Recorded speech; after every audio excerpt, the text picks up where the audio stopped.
Practice. It's practice. This vine had what's called winter kill. And when it froze,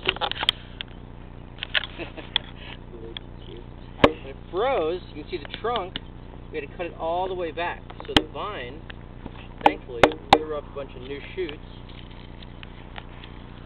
that will be productive next year and will bear fruit. So what we're going to do is we're going to cut all the vegetation off of it, with the exception of 2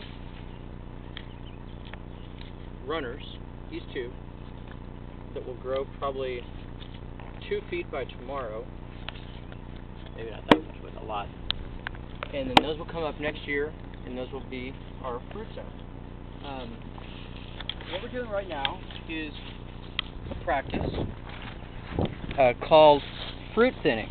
And this is a somewhat controversial practice, but we're going through the whole vineyard and looking at each of the canes. This is the cane, and where the canes have more than, say, 2 clusters each, we're cutting some off such that the vines are balanced. And the reason the vines have to be balanced is they can only produce so much sugar, carbohydrates, from a certain given number of leaves, and they only have a certain number of leaves. And so we're going through to make sure that they are have enough leaf area to ripen the amount of fruit that they carry. So this, for example, is a relatively small cane and has 2 big clusters of fruit. So we'll look at both those clusters and cut one off.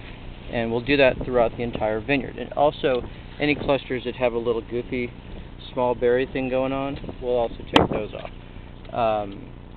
And the purpose of that, once again, is to make sure that there's enough leaf area to get these grapes perfectly ripe.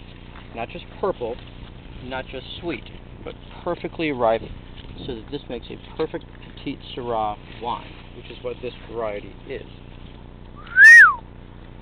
I wonder what that does.